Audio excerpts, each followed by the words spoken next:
Burley Sew. Hello everybody and welcome back to Burley Sew. I'm your host Purified, and today we've got a special vlog edition.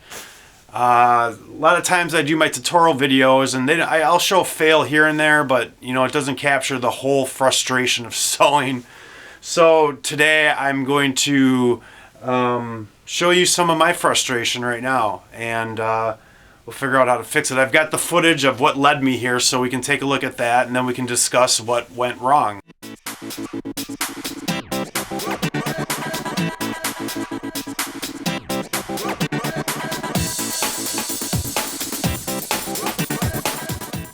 So I told the coworker that I would embroider a shirt for a friend of theirs' child.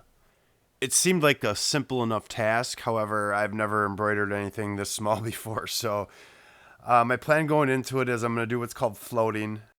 I've got some cutaway stabilizer, some tearaway stabilizer, and some top water soluble stabilizer. And I'm going to run a test. And what I'm running a test of is I did the word in a program called So What Pro, and I'll show you that in a little bit. And I'm trying to just simulate the design, see how it stitches out. I don't know if it's such a great idea. If I'm trying to replicate trying to hoop or float the child's shirt, that's a no-go. You can't replicate that by just cutting out a single rectangle, and I kind of learned that later because this easily hoops. It's a perfect situation is basically what I'm creating, and we'll at least see how the design stitches out. So I'm just going to go ahead and regularly hoop this. I'm going to take my cutaway stabilizer, a piece of my tearaway stabilizer. I'm going to attach those two together, and then I'm going to put them on the shirt. And the idea is that the cutaway stabilizer will be what's against the child's skin, so it'll be nice and soft. A lot of children wear t-shirts anyway, so and then over the top, to give it a good finish, I'm going to use a water soluble top stabilizer, and this is right where the word's going to go, LL Cool K. So I'll get it all hooped up in my perfect simulator, which is, like I said, I'll just say it one more time, that if my struggle with this project was partially the design and then partially hooping or floating the child's shirt properly. Next, I'll pick out the color and I'll give it a test run to see what it looks like. And I like this nice little blue for the boy. As far as bobbins go, you can use whatever color on the bottom. White bobbin thread's fine, because the thread count on the top stitch is so great that you rarely see what's underneath as far as the bobbin stitch. I'll tend to use a color that's close if I've got it wound already. I'm kind of retentive that way. And then we'll go ahead and load in our design. And I've got videos for all this stuff on the channel. So like I was threading the machine there, now I'm putting in the design. You can go check out the channel and subscribe, and I've got plenty other videos on this machine and the Brother SE400, which has similar functionality. So we'll plug in the old Christmas tree.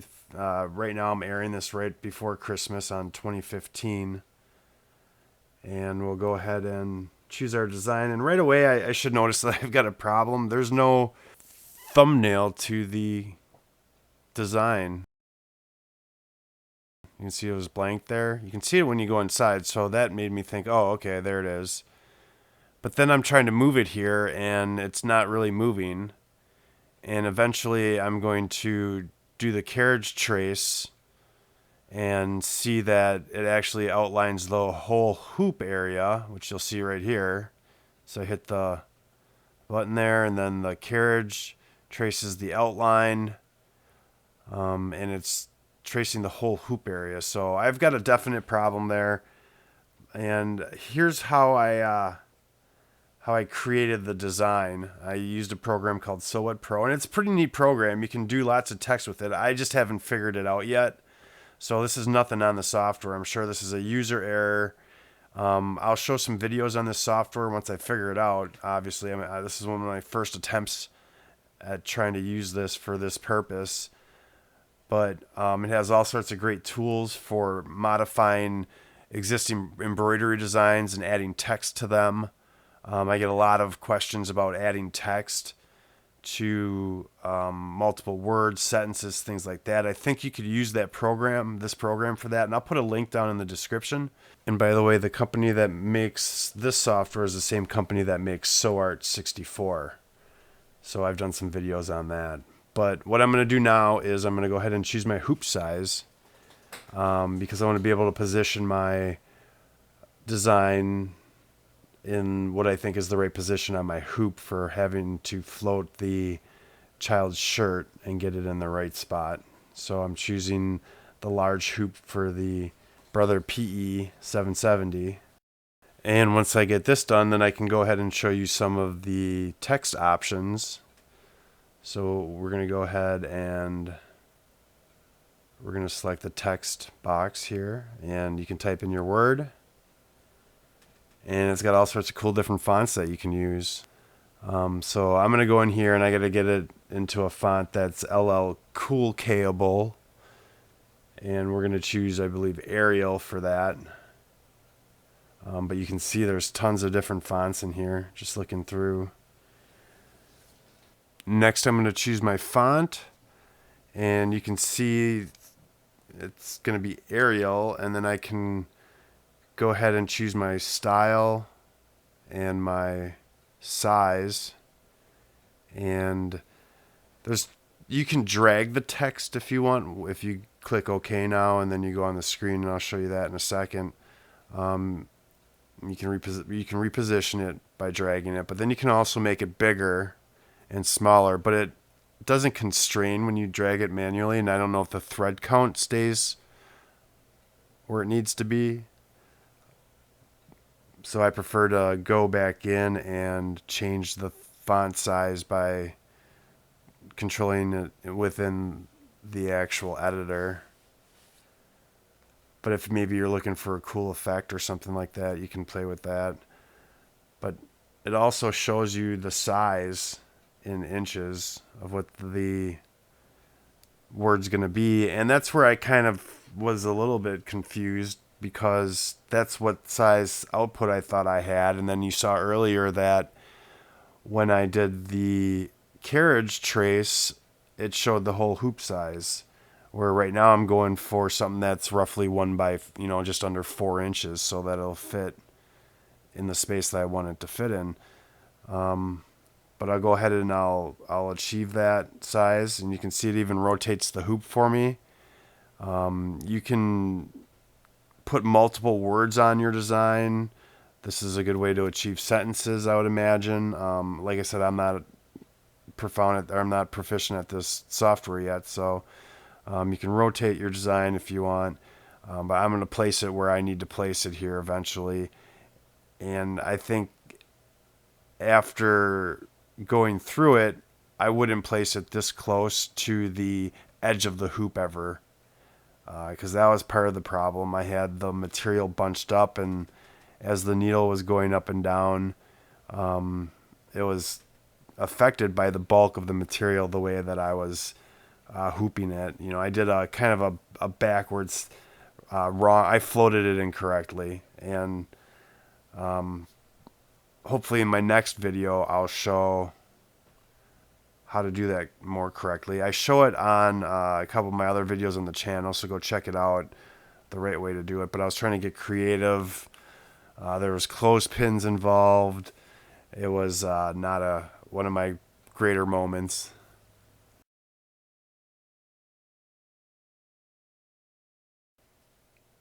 And that's about all I'm going to say about Sew What Pro right now. I really don't know the program. I've got my homework to do.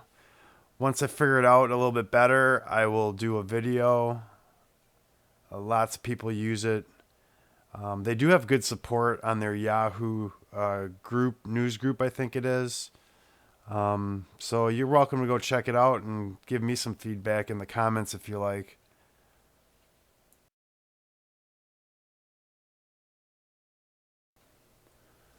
So I showed you how to hoop it in the beginning of the video, and then I showed you the software, and now I've created my design, and I'm going ahead and I'm working on the little sample piece that I cut out and hooped earlier, the perfect scenario, if you will, which is all fine and dandy to see how it would stitch under optimal circumstances. But when you're trying to float something, or you've just got an awkward area that you're trying to embroider, it's not the same.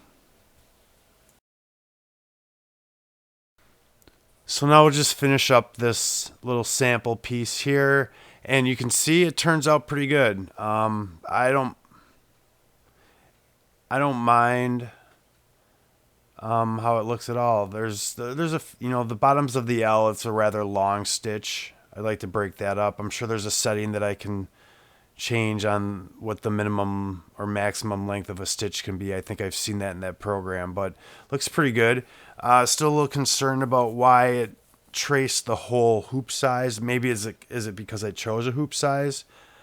But now I'm going to go ahead and actually do the child's shirt. And I showed you how I was going to do that earlier with the stabilizers, the two different types on the inside, the tearaway and then the cloth of the fabric. And it's a medium tearaway and a real light cutaway. And I'm just going to hoop that in the hoop itself to float it. And what I'm going to end up doing after that is I'm going to spray the stabilizer so that when I put the shirt down on it, it kind of sticks.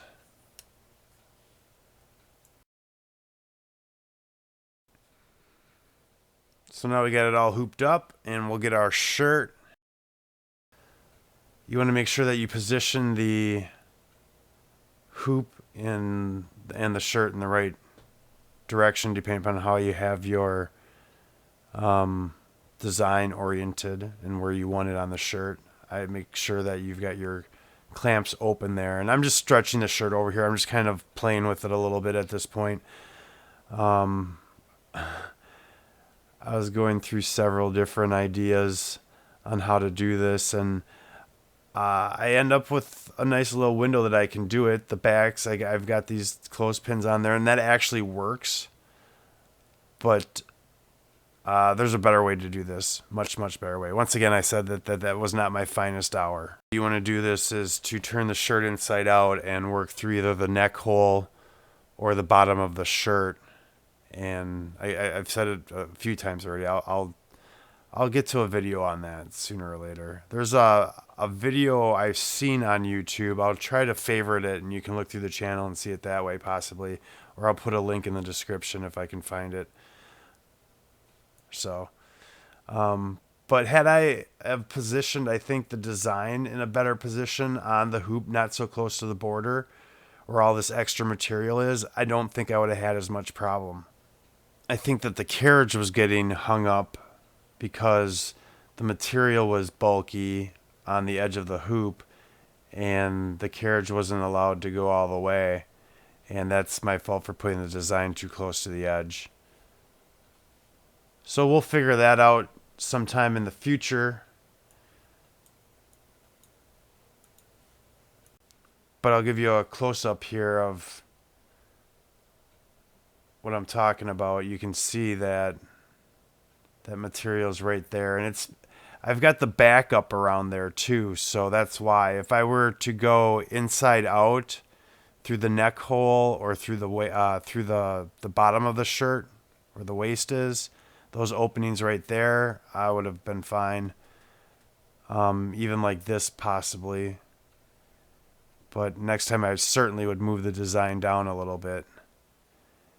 And then I'll give you a closer shot. You can see how shoddy the stitch quality is.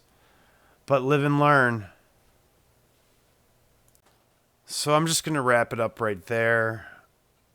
I hope you enjoyed the video. I just wanted to share with you, just what can go wrong. And maybe you can learn from my mistakes. If you like what you saw, please subscribe. There's plenty other videos where things go right. Share the videos with your friends. Give them a thumbs up. Leave your comments below. I'm Purified, and thanks for watching Burley Sew.